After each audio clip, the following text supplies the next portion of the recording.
जयराम जी की बाप्पा जी, ये लो फिर आ गए तोरा पास। आगे के नहीं आ गए, लेकिन ये का मतलब ही नहीं हम तुम्हारे दोस्त हैं। दोस्ती नहीं है हमारे बीच, बता दे रहे हैं पहले ही। लेकिन ये एक दिन है जब हमेशा आते हैं यहाँ। हमारी आई का जन्मदिन है आज।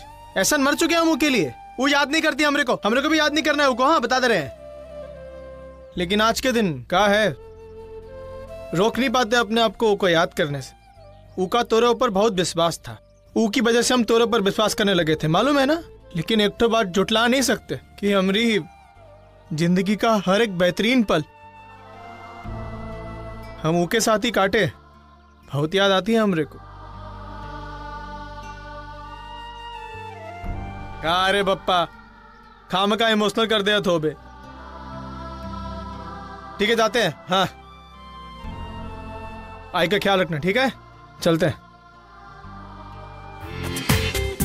पूरा एपिसोड देखिए ZEE5 पर।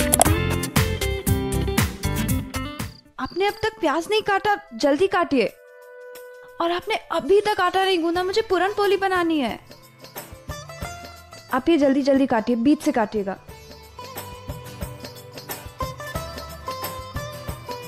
मैम आपको कुछ चाहिए? मैं बस पानी पीने आई थी। मैम मैं देती हूँ। थैंक यू मैं कर लूँगी।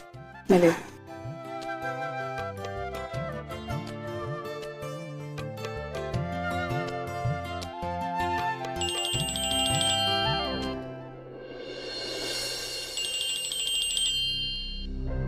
हेलो। हाँ मॉम, मैं बिल्कुल ठीक हूँ। Don't worry.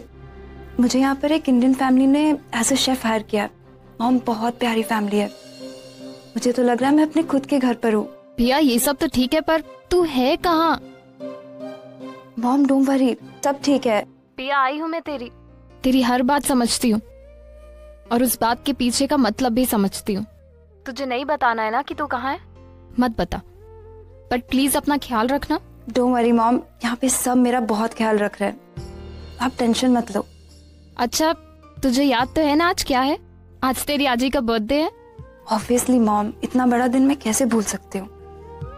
हर साल आई के बिहाफ में तू उनका केक काट देती थी, पर इस साल मैं अकेली हूँ ना, तो मुझे ही केक काटना पड़ेगा। आई? हाँ तेजू आई। अच्छा मॉम, मैं आपसे बाद में बात करती हूँ। Bye bye bye, love you. हाँ बाय, लव यू।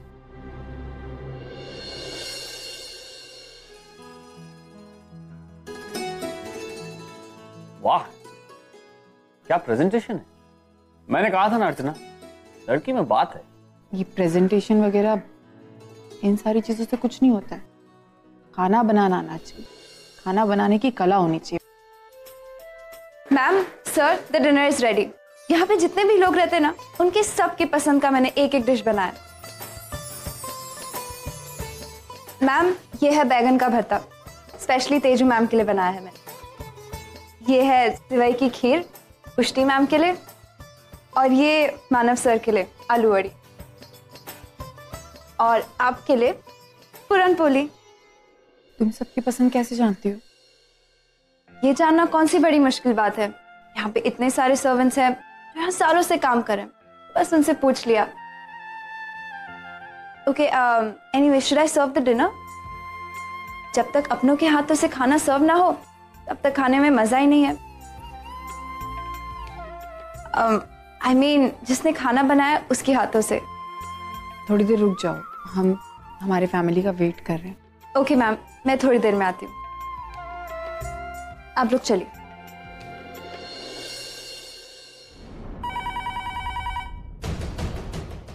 हेलो जी हाँ, मैंने पढ़ा है। Sorry, no comments please.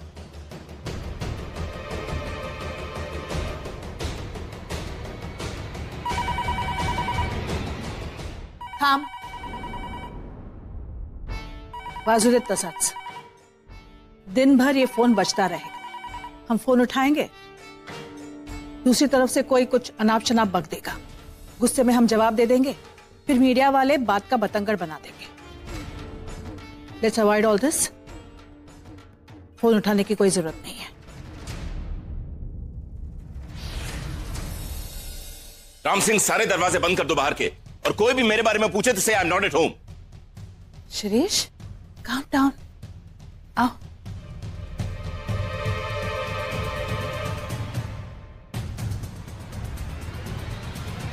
सही कह रही है मानसी।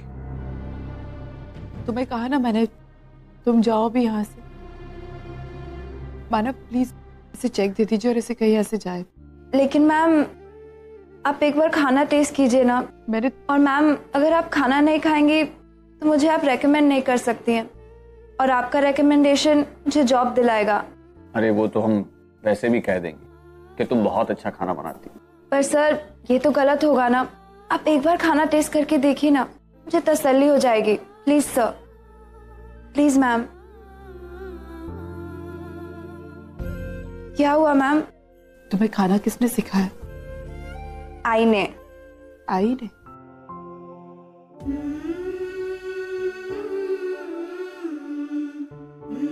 आई प्लीज, मुझे ये खाना बनाना नहीं सीखना है। It's not my cup of T. मेरी बेटी को मैं नहीं, तू सिखाएगी। अच्छा सर, मैम मैं चलती हूँ। सर अगर आपको किसी का फोन आए तो प्लीज बोलिएगा कि मैं बहुत अच्छा खाना बनाती हूँ। सर मेरा यहाँ कोई नहीं है, और मुझे जितनी जल्दी जॉब मिल जाए मेरे लिए उतना ही अच्छा है। और वैसे ही मुझे आज किसी ने कहा है कि अपने आई से झूठ नहीं बोलते। So I can't be lying to her any more. आज आप दोनों को अपना मानकर मैं ये रिक्वेस्ट कर रही हूँ, प्लीज। सुनो, कहाँ जा रही हो? Youth hotel. आज रात वहीं रुकूंगी, कल सुबह जॉब ढूंढने के लिए निकल जाऊंगी। प्रिया मत जाओ, हमारे साथ यहीं रुक जाओ। क्या? मैं यहाँ? आज के बाद कभी ऐसा मत कहना। डैड पानी नहीं, जूस। ब्रेकफास्ट पे जूस लो।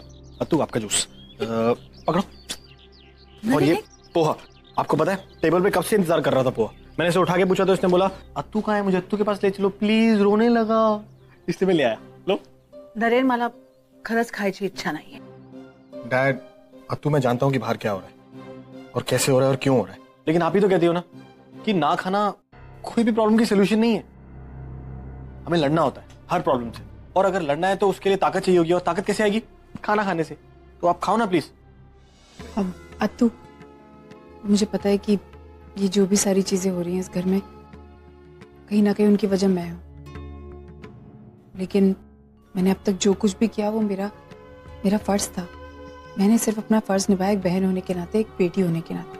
अब मुझे इस घर के लिए फर्ज निभाना है। प्लीज बात मान लीजिए, नाश्ता कर लीजिए। कमाओ तू, खाओ खाओ। नको है बाबा मला। ठीक है, अगर आप दोनों नहीं खाएंगे तो हम दोनों भी नहीं खाएंगे, ओके? और आपको पता है अगर मैं खाना नहीं खाऊंगा तो मैं दवाई नहीं ले सकता, और अगर दवाई नहीं लूंगा तो अटैक्स आएंगे, अजीब अजीब थॉट्स होंगे, हॉस्पिटल जाना पड़ेगा। और काय बोलतोस तू काहीतरी? तो फिर दे बाइट, बड़ी बाइट। हैप्पी?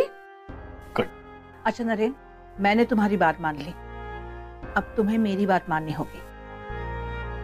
देखो, इस केस की वजह से ऑफिस पर हम ज्यादा ध्यान नहीं दे पाए, पर अब केस खत्म हो गया है, तुम्हारी तबीयत भी ठीक हो गई है, तो ऑफिस जाना शुरू कर दो। डोंट वरी, हम दोनों यही बात कर रहे थे।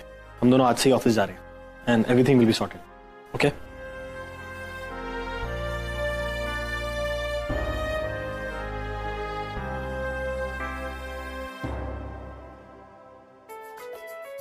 सर, आप जैसे दिखते हैं ना, आप बिल्कुल भी वैसे नहीं। मतलब ये कि आप अपने आप को कहते हैं कि मैं पागल हूँ, सारी दुनिया आपको पागल कहती है, लेकिन आप पागल तो नहीं लगते। ऐसा क्यों बोल रहे हो? क्योंकि अभी अभी आपने जिस तरीके से डैड को, अत्तू को नाश्ता खिलाया, आई एम इम्प्रेस्ड। भूल गए हो, I am a mad genius, very smart. बहुत दिमाग है मेरा। लो ताली।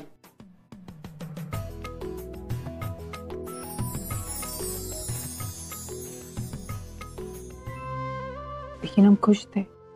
हमारा एक बड़ा सा परिवार था जो साथ में हर खुशी दुख मनाता था। यहाँ कोई अपना नहीं है, यहाँ सबको सिर्फ अपनी परवाह है, सब अपने बारे में सोचते हैं। जो हुआ उसे भूल जाओ। चलो मैं तुम्हारा मूड चेंज करता हूँ। एक आइडिया है मेरे पास। अर्चना, पूर्वी की शादी के बाद हम इंडिया शिफ्ट हो जाते हैं। देखो अर्चना, वैसे भी अब हम लोगों की उम्र हो गई है, अपने लोग, अपने देश, अपनी चौल में रहने का मन करता है। वहां का अपनापन, वहां का प्यार, वहां की खुशियां, वही सारे जज्बात जिसके साथ हम बड़े हुए हैं, वहीं रहने का मन करता है ना? अर्चना, इतनी छोटी सी चौल थी हमारी, फिर भी कितना अपनापन था, अपने लोग थे। लेकिन आज देखो, इतने सारे लोग हैं, इतना बड़ा घर है, फिर भी हम अकेले हैं। आप सही कह रहे हैं मानव, हम वापस चलते हैं। मानव, वहां पराये भी अपने लगते हैं, यहाँ अपने भी पराये लगते हैं। सिद्धिविनायक, तुझे पता है आई बाबा सिद्धिविनायक को बहुत मानते थे। उनकी श्रद्धा, विश्वास, आशा सब बप्पा ही है। यहाँ तक कि उनकी लव स्टोरी भी बप्पा के मंदिर में ही स्टार्ट हुई थी और हर संकष्टी मंदिर जाते थे, वो भी नंगे पैर। रिया, तुम सिद्धिविनायक कब गई थी? एक्चुअली मेरे रिलेटिव्स इंडिया में रहते हैं, तो जब भी मैं इंडिया जाती हूँ सिद्धिविनायक के दर्शन जरूर कर लेती हूँ। मानव, कोई हो ना हो हमारे साथ, हम एक दूसरे के साथ हैं। और हमारे गणपति बप्पा भी। गणपति बप्पा। तुम्हें पता है प्रिया, जब हम मुंबई में रहते थे ना, हर संकष्टी पे सिद्धिविनायक जाते थे, वो भी पैदल, बिना चप्पल पहने। कितनी भीड़ होती थी वहां पर, कितने सारे लोग। आज भी सब कुछ वैसे ही होगा ना वहां पर? हाँ जुबा, आज भी सब कुछ वैसा ही है, कुछ भी नहीं बदला। इनफैक्ट मैं यहाँ आने से पहले ही सिद्धिविनायक गई थी। आपको पता है, मेरी आई जब भी इंडिया जाती है सिद्धिविनायक के दर्शन जरूर करती है। मतलब बप्पा के सारे भक्त एक ही छत के नीचे जमा हुए हैं।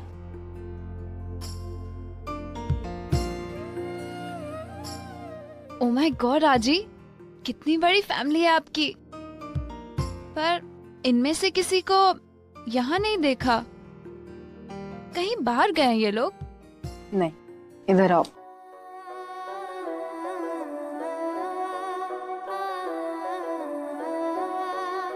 ये है ना, ये पूर्वी है, ये मेरी बेटी है, और ये अर्जुन है, उसका पति।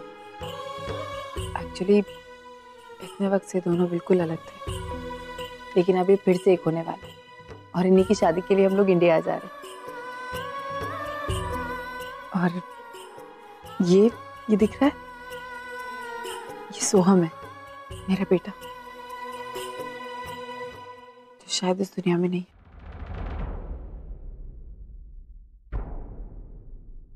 और ये देख रही हो, ये है ना मानव की मम्मी है, और वो मानव के पापा, मेरे ससुर जी, और वो मेरी आई है। ये तीनों बाहर गए घूमने के लिए, यहाँ पर नहीं है। और तेजू से तो तुम मिल ही चुकी हो ना बाहर। हाँ। और बस। वो कौन है आजी?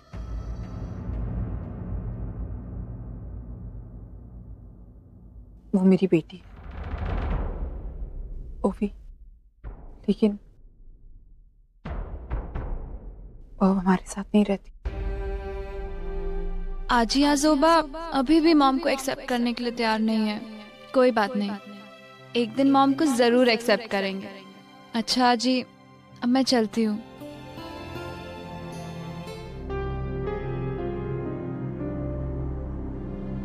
ओके, बाय तू, बाय डैड। अरे ससुर जी, आप आइए ना, बाहर क्यों खड़े? नहीं, हम यहीं ठीक है। अरे फिक्र मत कीजिए, अत्तू ने हाना को माफ कर दिया है, और आपको भी। आप प्लीज अंदर आ सकते हैं, आइए ना। नहीं, हम यहीं ठीक है। वो कहा है, हम तोरे को ही पैसे देने आया जो तू हमरे को दिया था, तो हमरे को नरक में भी जगह नहीं मिलेगी, इसलिए रख ले इको, ई ले। Are you sure? अब इको देने का मन तो नहीं कर रहा है हमरे को तोरे को, लेकिन कहा है कि अगर ले भी लेंगे ना तो चैन की नींद नहीं आएगी हमरे को। चलो लख लो। अगर नींद की प्रॉब्लम है तो मैं समझ सकता हूँ, मैं फोर्स नहीं करूंगा, लेकिन थोड़े से भी नहीं चाहिए? अरे दामाद जी हम जिंदगी में पहली बार कोनो अच्छा काम कर रहे हैं, उनको पैसे को हटाइए, हटा दीजिए। अरे हटाइए, हम कह रहे हैं उनको, अगर देखते रहेंगे तो हमारा इरादा बदल जाएगा। हटाइए हटाइए उनको, हटाइए, हटा दिए कहा, हटाइए। ओके। और दामाद जी हम आपको धन्यवाद कहना चाहते हैं कि आपने अपनी बेटी को न्याय दिलवाया। जय राम जी की। चलते हैं। हाँ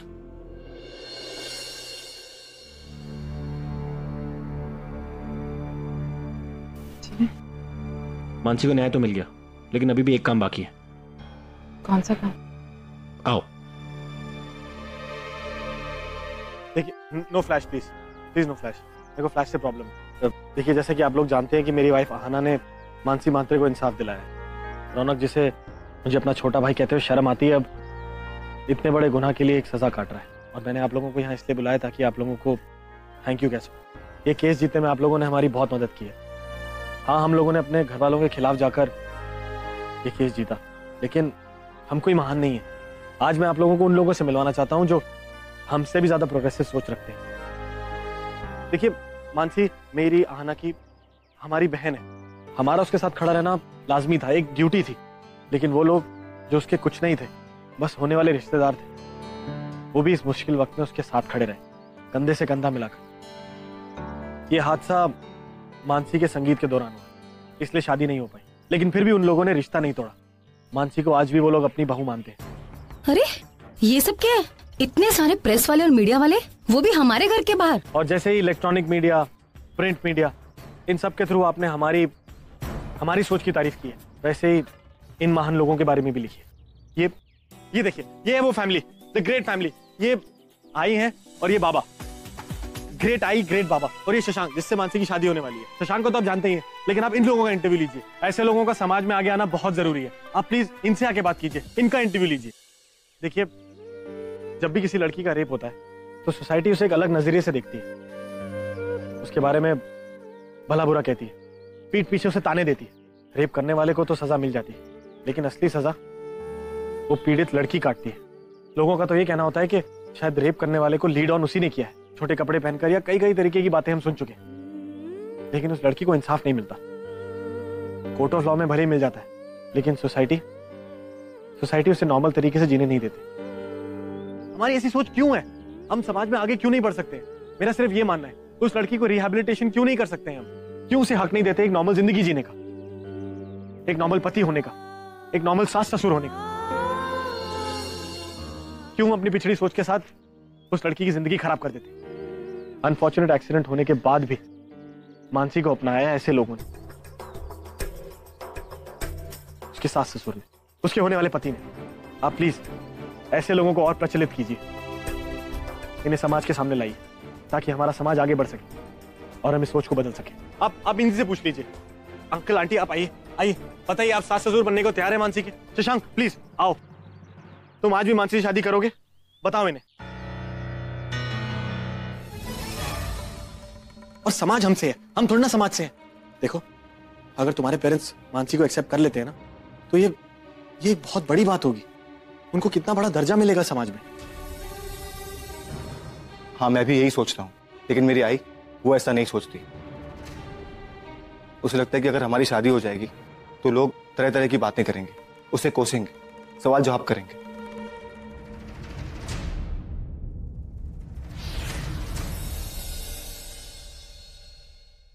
एक्चुअली मुझे पता है कि मुझे क्या करना है, जिससे सब सही हो जाएगा। तुम आज भी मानसी से शादी करोगे? बताओ इन्हें। जी हाँ, तैयार हूं।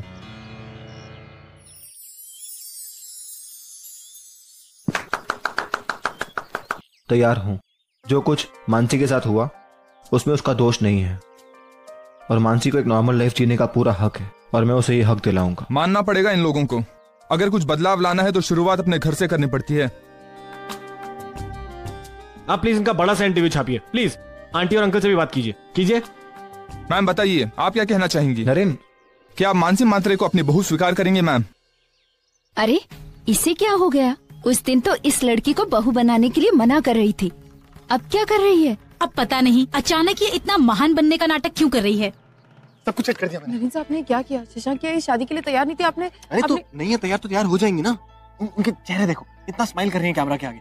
उनको सिर्फ सोसाइटी का डर है, बस हमें उन्हें बताना है कि सोसाइटी का डर नहीं होना चाहिए। सोसाइटी का परसेप्शन बदल भी सकता है, बस एक बार सोसाइटी का परसेप्शन बदल जाएगा तो वो भी तैयार हो जाएंगी, मानसी को बहू मान लेंगी। अगर शादी हो भी गई थी उसके बाद क्या गारंटी कि वो शादी के बाद मानसी को अच्छे से ट्रीट करेंगे? मैं गारंटी लेता हूँ। शशांक मानसी से प्यार करता है? हाँ करता है सर। मानसी शशांक से प्यार करती है? हाँ सर, लेकिन तो बस मैं उन दो प्यार करने वालों को मिला रहा हूँ। आजी, आजोबा, मुझे आप लोगों के साथ मेन्यू डिस्कस करना है। अरे वो बाद में करने, मेरे फोटोज देखो ना, मस्त है एकदम।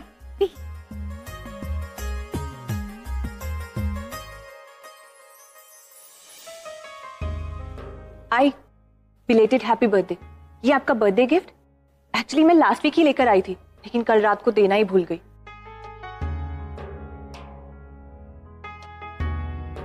थैंक यू बेटा, लेकिन इसकी कोई जरूरत नहीं थी। I it's a very pretty bag, limited edition है। वो लास्ट मंथ मैंने आपको साड़ी दी थी ना, उसके साथ मैचिंग है। इसकी कोई सच्ची जरूरत नहीं थी। आई जरूरत कैसे नहीं है? वैसे भी आप मेरे सास ससुर हैं, लेकिन मैं आपको अपने आई बाबा से कम नहीं समझती। बहू होने के नाते ना से, बेटी होने के नाते तो ला ही सकती हूँ ना।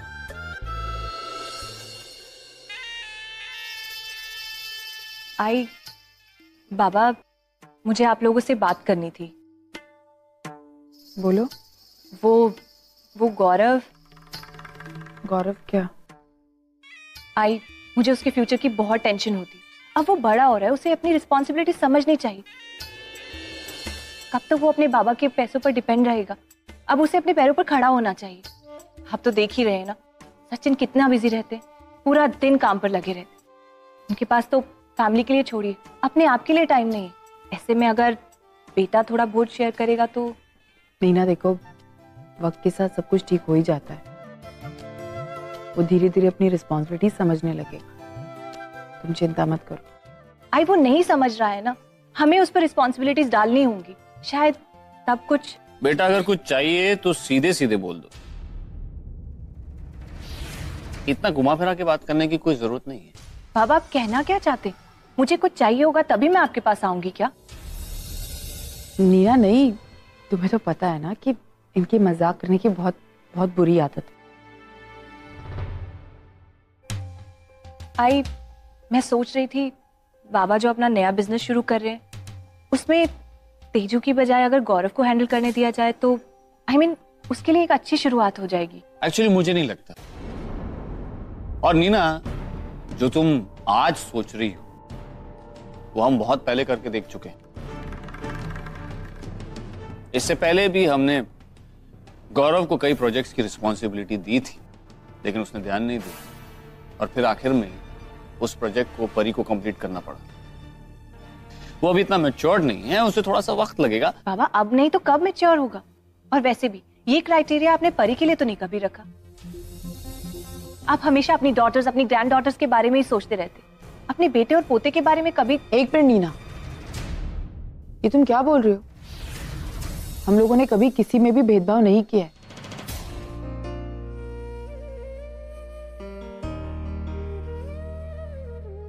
क्या हुआ?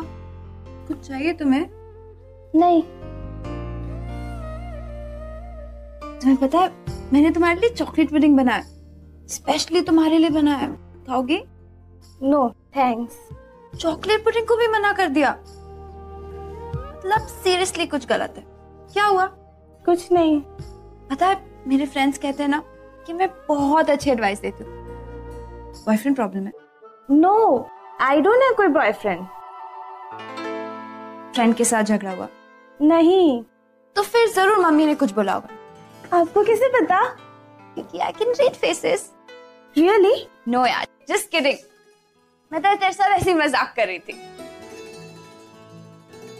एक्चुअली मैंने तुझे आज आजिया जोबा के रूम में देखा था, वो काफी अपसेट लग रही थी, तो मैंने सोचा शायद। मॉम ना आजिया जोबा के साथ ठीक बिहेव नहीं करती, and I don't like that. अब तो आपको भी पता चल गया होगा ना कि कि आजी और आजोबा कितना प्यार करते हैं हम सबसे, वो कितने अच्छे हैं। आपको पता है वो ना सिर्फ हम लोगों के लिए कनाडा में रह रहे हैं। आजी तो हमेशा मुझे कहती है कि उन्हें ना इंडिया जाना है। अभी 2 दिन पहले ना मॉम ने मेरी वजह से आजी के साथ झगड़ा किया और आज उस लूजर गौरव दादा की वजह से। लूजर गौरव दादा? सच्ची ताई, मैं आपको ताई बुला सकती हूँ ना? वो मेरी परी ताई है ना, आप सेम उनकी तरह लगती हो, उनकी तरह एज, उनकी तरह बिहेवियर, सब सेम टू सेम। तो वो मेरे लिए ताई है, तो आप भी मेरे लिए ताई हुई ना? हाँ, ऑब्वियसली तू मुझे ताई बुला सकती है। उल्टा आई लव इट। थैंक्स ताई।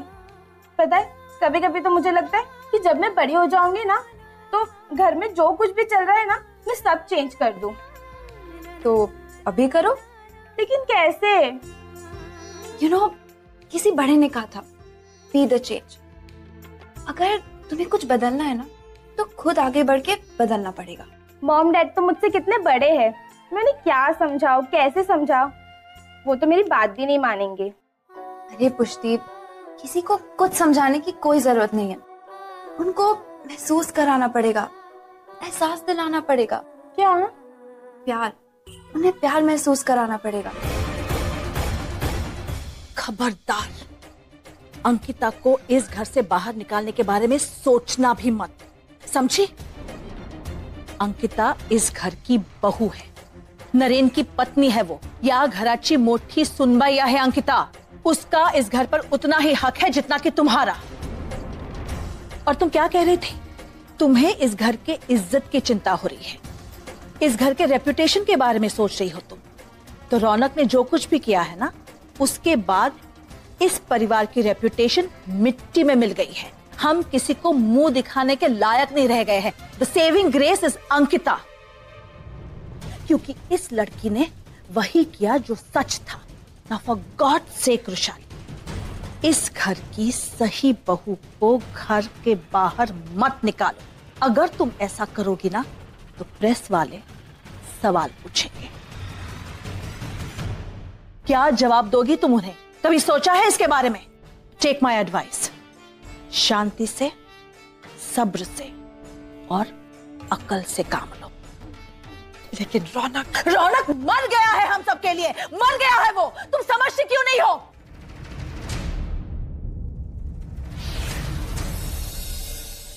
तुम जानती हो ना रौनक ने मानसी के साथ क्या किया है? अच्छा हुआ कि नरेन ने रौनक को जेल भेज दिया, वरना मैं खुद उसे जेल भेज देती।